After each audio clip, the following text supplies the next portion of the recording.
Hello and welcome to another episode of the Elite Health Online podcast. Happy to have you with us today. My name is Boomer Cornwell. I am one of the owners and co-founders of Elite Health Online Telemedicine.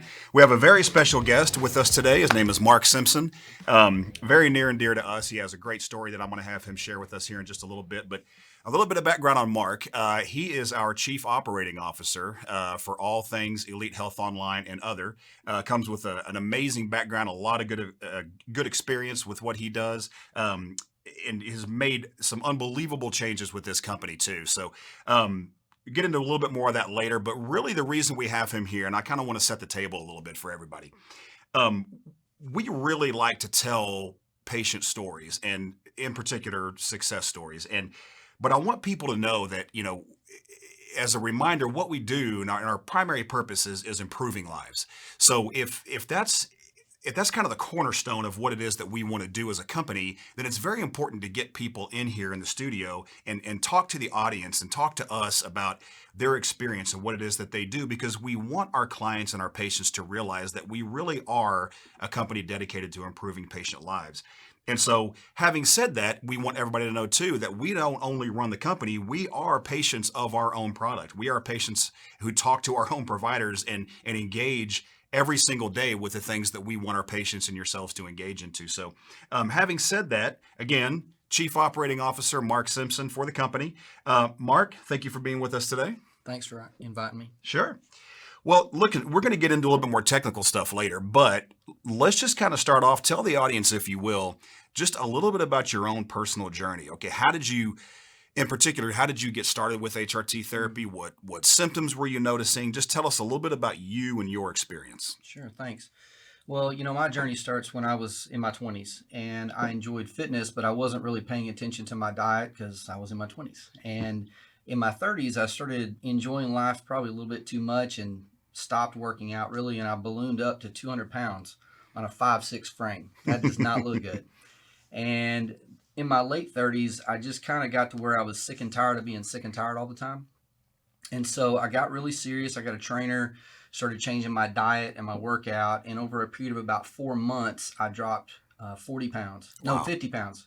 I dropped down to 150. It was the best shape of my life. Wow. And I maintained that. And then a few years later, in 2012, I got sick. I got the flu. And it seemed like the fatigue lasted longer than it should have, but I kind of chalked it up to just turning 40, And so, but several months later, I realized this is not normal. And so I went to the doctor and I got checked, and everything they checked looked fine. They just said, you're just, you're aging and you're getting older and it just takes a little bit longer. Mm-hmm. Then in 2013, I had a friend who was taking HRT who said, I think you need to go get your levels checked because you're probably low on testosterone. Mm-hmm. And so I went and got checked. And sure enough, I was like below 280. It was like super low. And so my PCP said, let's not start with testosterone. Let's start by looking at, your diet and your exercise and get you on a vitamin D supplement and omega and all that. And so I did all that. She suggested like 6 weeks. And I really, at that time in my life, really didn't want to be committed to a medication all the days of my life. So I went 12 weeks. There was zero change. Mm-hmm. Zero change. That's right. So then in the spring of 2014, I broke down and I started going to a men's center that provides HRT. You go in, you get your shot. And that's where things started to change. Wow.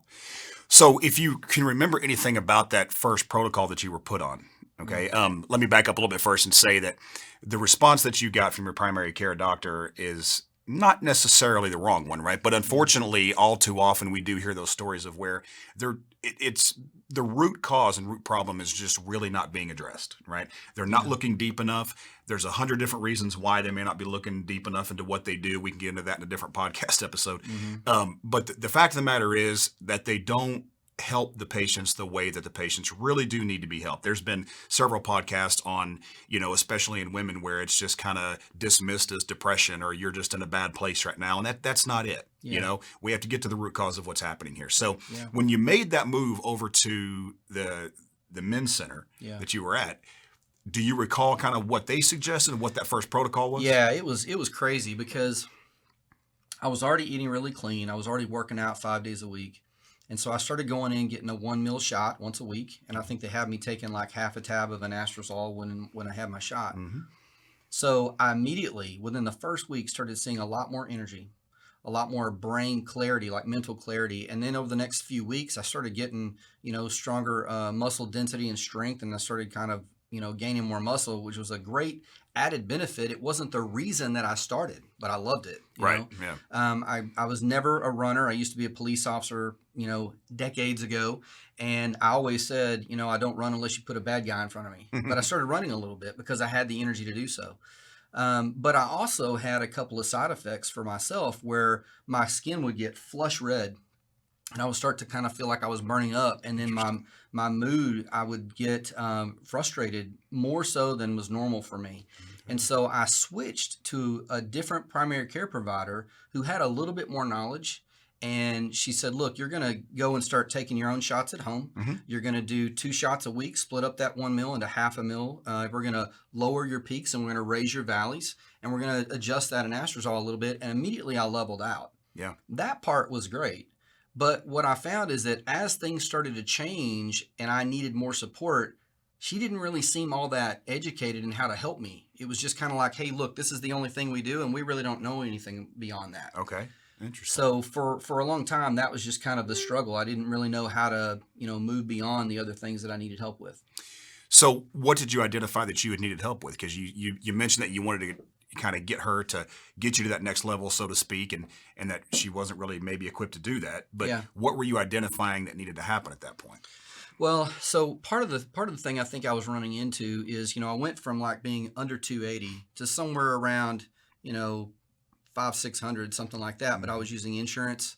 And so, as you know, that's not really covered under insurance. And the doctors will kind of get around that a little bit sometimes by just charging you for the office visit and then writing you a script, but they're still limited in what they can provide. That's right. And so I never really felt like I really got that optimum level. For a little while, it was so much better that I was just focused on that. But then as the years went on, it felt like I wasn't really getting the performance that I needed. And I was trying to figure out, look, I'm taking anastrozole or DIM, I'm taking vitamin D, I'm trying to get all the rest that I can, all that. And when I would go in, they were just kind of like, I don't know how to help you, Right. Which really kind of transitioned to when I started with Elite, which is a very different experience because Right. you actually have a specialist who really is educated on how to help in this entire area. Right. Yeah. You touched on something that I do want to remind the audience of because and we do this a lot, but it's always good to remind the audience of why we do this. There are many, many reasons why Elite Health Online does not accept insurance, right? And it's not because we don't think it reimburses well or anything like that. It's because the therapy that the insurance companies attach to the reimbursement is not considered a therapeutic level, right? To your point, and you experience this. You may be really, really low and really feeling miserable, which, by the way, is not good. We don't want to get that low. We don't want to wait till we feel like that, right? Yeah. We want to prevent that. But the truth is we get busy, we get older. Maybe we don't recognize symptoms right away because they take a while to come on. So all of a sudden we look up one day and our hormone levels are almost non-existent, right? Happens in men, happens in women. It's not that a primary care doctor and your insurance company can't improve, right? But they're just not going to get you to what we consider to be a therapeutic level, right? There's a lot of studies that show that men and women, even in their 40s and 50s, can tolerate a hormone level that completely correlates to where they were in their early 20s, late teens even, right? Well, that's going to be a lot more than 400 or 500 for us guys. Yeah. It is. I mean, because when we were 18, 19 years old, we were pumping out levels of 800 or 900, in some cases more, right? Yeah. So we can get back to that therapeutic level. And I think you nailed it when you said that that's kind of that wall, so to speak, that a lot of doctors will get to where they're saying, well, hey, man, your levels you're at 500. I don't know what else I can do for you. Right. Well, what you can do is set aside the standard protocols, right? And help me, or I can go find somebody else willing to do that. Yeah. Right. And that's what we do. So talk a little bit about your diet. Okay. I mean, so when you were, I think you said you were well over 200 pounds or something like that. Yeah. What dietary changes did you make then and what dietary changes are you making now? And how hard has it been? Yeah. Well, at 5'6", when I was 200 pounds, there wasn't a whole, I could eat. I just really focused on changing my caloric intake. Really, I was using an app to document what I was eating and doing, 5 workouts a day, or not a day, a week. I was doing cardio and I was doing weights. I love doing HIIT workouts. And So at that time, I was so much more overweight that really just controlling the caloric intake was huge, along with the strengthening and the weights and the cardio. Right. And that worked for a long time. But I was in my 30s at the time, late 30s, Okay. and now I'm 50. Turned 50 last year, and so I noticed You don't look 50. Well, thank you, thank you. I have. I've noticed that small changes make big impacts. So, there's a couple nights a week that I may enjoy a beverage or two, but I also have to think about what's that going to look like in the morning? Do I have to work harder to overcome that? And so I've shrunk the window in which I eat. And so I try not to eat after 6 o'clock. I like to snack. And so I'll just kind of go to bed hungry and get up and, hold out a little bit longer and do some intermittent fasting a little bit. And I remember back when we used to say all the different things about eggs. Can you eat the yolk? Is it egg whites only? Right. Now we're back to we can eat the whole thing. You got low fat, no fat. Oh, wait a minute. Now it's make sure that you have enough fat in your diet. So these days, I try to eat a real breakfast in the morning, bacon and eggs. But sometimes I'll have a meal replacement drink. You know, and so I just pay attention to the kind of the macros of how much fat and protein and carbs that I get. If there's one area in what we do that's probably the most tricky, I think, for us and certainly for the patients too, it is the nutrition. It's the diet part, right? Because one, as we get older, well, I guess even as you're younger, it's not fun to control your diet, especially when you're young. You don't want to pay attention to that. If you just want to run by McDonald's, if you want to run by McDonald's, right? Well, the beauty, I guess, whenever you're 17 or 18 is you can do that, right? Yeah. Not everybody, but for the most part, you can do that. And you're not going to have a whole lot of negative side effects, so to speak. As we get older, that affects us a lot more. Now, there's not really a supplement or a therapy on the market that's going to prevent that from occurring. So we do have to be conscientious of that. So one, it's not fun. And then two, it's kind of tricky and hard, right? As you get older to kind of disseminate what that diet needs to look like, but it's very much a part of the conversation that we have with our patients, and our providers do address this because it is a very pivotal part of what we're doing. Somebody who has really, really bad dietary habits, and maybe they're obese, or maybe they've just got, maybe not obese, but they have a bunch of weight they need to lose, just a small to moderate change in their nutrition habits can make all the difference in the world. Absolutely. Now combine that with the hormones, because we got to look at hormones, right? We have to look at that too. So now we're addressing the whole patient, which is really something that we really do try to strive to do. So, well, man, so you've been on therapy now for you said you're 50 and you started when? 2014. 2014. Yeah. Okay. So gosh, we're going on 9 years now. Yeah. Okay. So about the same with me. I'm going on year number 10. I started when I was 35 or 36 or something like that. So, and I've said it before, there was the first person that ever recommended therapy. He was really good. He put me on a pretty aggressive form. And he said to me, and because I remember asking him, I said, man, how long do I have to do this? He said, well, forever. Yeah. And I said, oh, well, what do you mean forever? So I'm 35 years old, man. I may live another 60 years. He goes, well, then you got to do it 60 years. And he said, you're married to two things. You're married to your spouse and you're married to your therapy now. Yeah.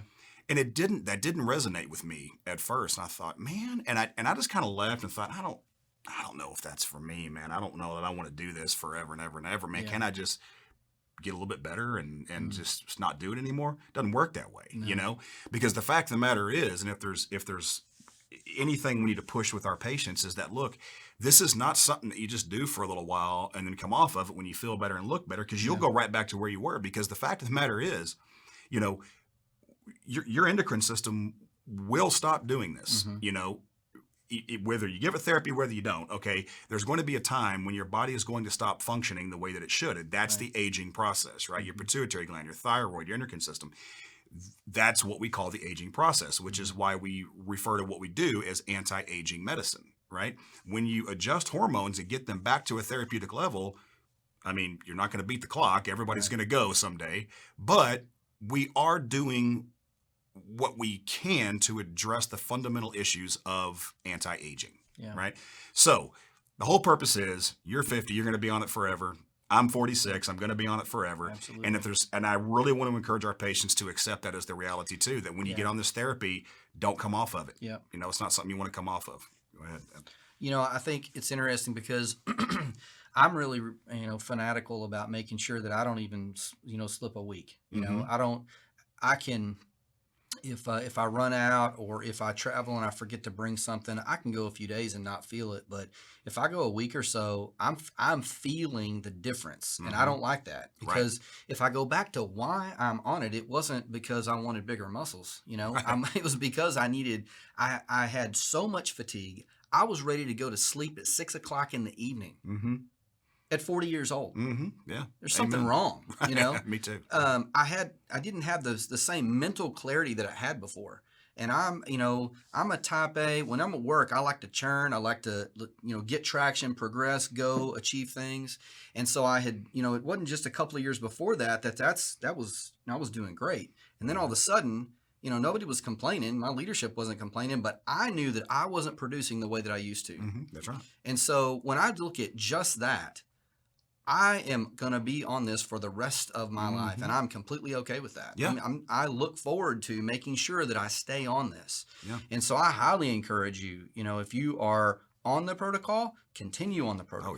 yeah. Maximize what you can get out of it. And if you're considering, man, I was you. I really didn't want to be on this forever, but I look at it differently now. I want the best performance I can get for the rest of my life. Right. Yeah. You touched on two important points that I do want to kind of hone in on a little bit too. And the first thing you said, oh, well, I didn't want to do it necessarily to build muscles. That was a pretty good little side effect, if you will. Right. Yeah. I want to get into that. Talk a little bit about what your work. You kind of touched on it, but talk a little bit about what your workouts look like now. Like, what do you feel like do you feel like you're more energized to get back into the gym or? Yeah. So, I've done a variety of different things. I like the HIIT workouts and the combination of that with cardio. I don't spend like an hour. That's never really been me. I mean, there was at a time when I had a trainer and when I was dropping the 50 pounds, man, I was committed to that. But these days I'll do 20 or 30 minutes. About last year, I was doing this Fit4 workout on the Beachbody app, which is really cool. I really enjoyed that.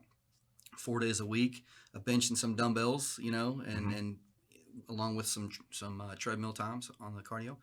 And then now there's another app that I'm using called Muscle Booster. And so I can choose, like I work out at home. I don't like traveling to the gym and having to wait for somebody else to be done with the equipment that I want to use and all that kind of stuff. I just go upstairs and I've got my treadmill, my bench, and all that kind of stuff there. And so, I can choose, do I want to use body weight or do I want to use weights? How long do I want? Do I want it to be easy, medium, or hard? Yeah. And do I want a cool down and a warm up or no? And so I just type that in there. It spits out the workout. I set it up, and it shows me the movements and the form, so I make sure I'm getting my form correct. Yeah. And then it handles the the rest and everything. And so, wow. So it makes it that easy. I mean, gosh, you almost just have to be completely averse to it now to say no to that. I mean, because this, we're just spoon fed all this information now, right? So I mean, it's really just a matter of willpower now. I got to get up and I got to intentionally move and I got to intentionally do this. But the two things are the reason I wanted to hit on this was because you mentioned something, and I do think it's important that when we were younger, and we didn't have to go on therapy, but we were kids and we were in the gym, maybe we weren't, but the whole point is we could be, right? And we wanted the big muscles. We all wanted to look like bodybuilders, right? And we would, as we get older, what I've noticed, and I think this is where you were going, is that that's not that important anymore, right? It's not.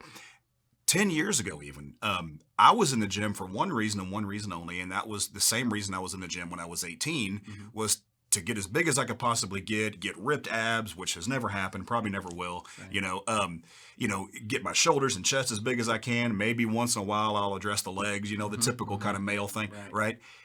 Man, I can't tell you, even with the aggressive therapy that I'm on right now, how much that's just not important anymore. And I think that what we do kind of gets a little bit of a bad rap because. Those are the musclehead guys, that are getting. No, that's not what we do. It's really not. No. Do we have those patients? I'm sure we do. Yeah. But that's not what we do, and it's not the purpose that we have in our company. And we really want people to feel better, and part of feeling better is just getting up and moving every single day. And look, if I go to a gym that is based on classes, okay, so I don't go to the typical meathead gym where we have all bench and squat racks. We don't even have those in our gym, right? Yeah. It's all class and it's all like hip movements like you talk about. Yeah. And man, I feel great afterwards. And here's the cool thing, like you say, I'm putting on a little bit of muscle, but that's not even the reason I'm in there doing it. I'm in there doing it because I need to move and feel a little bit better. You know, it's interesting you say that because I remember being at a pharmacy one time, and this guy was picking up his testosterone in front of me. I heard him talking to the pharmacist, and he was massively huge and not in a good way. You know, I'm thinking, this guy is taking this testosterone, but he is not doing anything to really work on his fitness. Yeah. You know, I mean, he can't be all that healthy. You know, Right. and I get it, he needs it, right? But I'm really looking for the best performance in life. I want to enjoy my life. Right. I want to be able to perform well at work. I want to be able to enjoy my life with my wife and family and kids and grandkids for as long as possible. Amen. You know? Yeah, that's right. And so this really enables me to do it, but I still have to pay attention to what I eat. I still have to pay attention and exercise regularly in order to do all that. I've said it before. I'll say it again. That the nutrition for me, this is me personally, is it's more integrated, and I have to watch it more closely than I have to watch my therapy. In fact, if somebody came to me and said, "Hey, you're going to be on therapy and you have to give yourself injections twice a week for the rest of your life, and oh, hey, by the way, you're going to have to really hone in on your diet," give me the injections. Yeah. I mean, I kind of don't, this diet thing over here is not fun, man, you know? So I'm with you. I mean, that's kind of the hardest part. And I think as we get older, that's going to get a little bit more difficult, to be totally honest with you. But you hit on one more thing I do want to hit on, or touch on, is the idea of how this affects your work, right? And what you do. And I know that you were on therapy before you joined us, right? But I think it's an aspect of what we do that gets lost a little bit, or pushed to the side, maybe is a better way of saying it, because there is this kind of perception, right, of, oh, people just get on testosterone because they want to get big and they want to, they want to rip out of their shirts and you want to lose a whole bunch of weight. And yes, there certainly a lot of it is aesthetic based. Who doesn't want to look better? Okay, Sure. there's nothing wrong with wanting to look better. There's nothing wrong with wanting to get stronger. Yeah. Right. But so much of the aspect of hormone replacement therapy is internal. It's things we can't see, but we can certainly feel it, right? I mean, forever and ever and ever, there was a myth that testosterone causes cancer. No, it doesn't. Testosterone is cancer protective, not cancer causing. You know, testosterone is cardioprotective. Testosterone protects your organs, okay? It protects your vital body productivity, like pituitary gland and endocrine system and thyroid, okay, which is other areas that we address along with our therapies too. But you mentioned like the brain fog thing, like I want to perform at work, okay? Well, yeah, I mean, so set all the aesthetics and gym and movement and muscles aside for a second. As we get older, we're not going to perform in areas of our life if we don't address this. We're probably not going to be very good spouses, we're probably not going to be very good parents, we could be better. And our work's going to suffer. I saw this in my dad. I mean, I'll give the floor back to you in a minute, but I saw, my dad, who is the poster child for somebody who should have gone on HRT therapy and really suffered. And in fact, if he were around today, he would tell you that that's why he was let go from his job, was because he got to a point in his late 50s, he just wasn't really able to perform and had no idea what to do about it. Yeah. So, man, I tell you what, well, in closing, what would you say, you've kind of already touched on it, but what would you say to, somebody in their late 30s that's kind of symptomatic and, thinking about doing this? I mean, would you, they can come to us. They don't have to come to us. Do something. Start moving. Get on a basic therapy. Do something. But just some advice from somebody who was once there. Who's had this journey now for almost 10 years. What would be your advice? Yeah. So I think there's a couple of things I would say. One, it's kind of like church. Go somewhere. Right. Doesn't really matter where I'm going. Be somewhere. Your life will be improved. So I would highly encourage you, whether you're in your late 30s or whether you're in your 50s or 60s, if you have brain fog, if you have a lot of fatigue, these are some things that are going to be very indicative of having low testosterone or other levels. So go get checked, and then if you are low, get on some therapy. Now, my personal journey, I highly recommend a specialist like our company. One of the things that one of our providers says, which I love, is she says, I don't treat numbers. Right. I treat for performance. Right. You know, and I love that because there is a very specific difference between what I have today and what I had before. Mm-hmm. And while it was way better than what I had when I wasn't on any therapy at all, this is way better, and this is what I plan to do for the rest of my life. Right. And I think, I know we're going to close in a second, but I think that's one area we mentioned at the beginning of this conversation that a lot of primary care offices or, physician practices that claim to specialize in this, that's kind of where they go wrong. Yeah. Is they really do look at the number. They treat on what's called protocol-based medicine, which we've talked about in previous podcasts, can't work anymore. Right. Okay. It's what too many practitioners do, but it's not the right way to do it. You have to treat the patient, not the protocol. Right. The numbers are important. We look at numbers. We need to have numbers for various reasons. We have to look at them, and we'll keep looking at them. But at the end of the day, we're going to treat the patient, and we're going to treat the symptoms. So I love what you said. Start somewhere, even if it's not us. Okay, go somewhere. And get started. And I think eventually you'll come around and find us and realize that what we do really does help. It really does. So, well, I want to thank Mark for being here today. Again, he is our new Chief Operating Officer. Not that new. It's been almost a year. He's making incredible changes in this company. I know that everybody watching this who is a patient or will become a patient will be very, very pleased with the direction he's taking us and everything he's going to do. And I hope that he's going to be here for a long time. So, don't forget, go to www.elitehealthonline.com. Take a look at our protocols. Take a look at all the products and information that we have. We're updating that almost on a daily basis now. Something Mark is helping us with to improve that website, improve the performance. So again, www.elitehealthonline.com. You can click on have a question, click on speak to a specialist, book an appointment, get some labs ordered. It's a really quick and efficient process. I think you'll like it. You can be with a provider within the next 4 to 5 days. Lab turnaround is very quick. We use LabCorp for that. There's really no frills. There's no fee to get started. And really there's no commitment after that other than the commitment that you make to yourself, which I think you're going to want to do. So once again, www.elitehealthonline.com. Go click on that. Visit us today. Thank you.